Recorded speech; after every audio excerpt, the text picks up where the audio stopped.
percentage of asking price. This is, did the seller get the price they were asking for? And the 100% line is the next to last line here along the top. And we can see that it's been hovering in the 90s. This is the low point over the last year was down at about 94%, 93.7%, and it's been up above that all along. And we get down to this last week and it got down to 91.8, so 92%. I went back to the data and ran the numbers manually, and it is north of 95. I didn't note the exact number down. So this is a little bit of when this data clears out, the statisticians sometimes have to go back and do a little bit of cleaning on the data when weird things happen. Sometimes like a final price didn't come in, so it'll put it at 0 instead of the actual price. There's automation building charts and things like this when you're talking about these large data sets, but there's always a little bit of cleaning to be done with it. And when we're talking about trying to use it in a short time frame like we are, this data just locked up a couple days ago. It does take a little bit of time to clean that data and do some QC on it. But I did my own QC, and so it is more like in the mid 90s. So definitely above 95, and really 97, 98%. Only in like the last month or two has it come down to 95-ish, 96-ish in that area. And so what the sellers are basically getting 3 to 5% less than their asking price.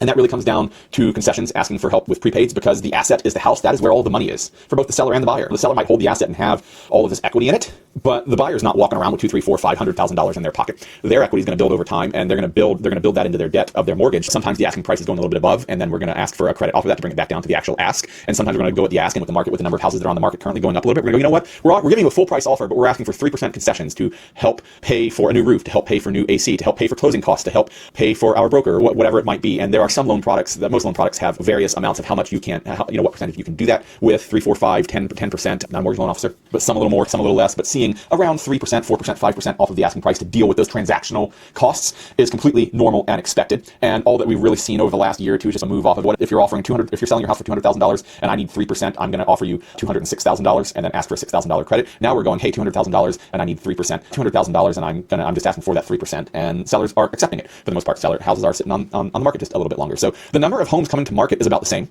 The number of closings is about the same. They're just sitting on the market a little bit longer.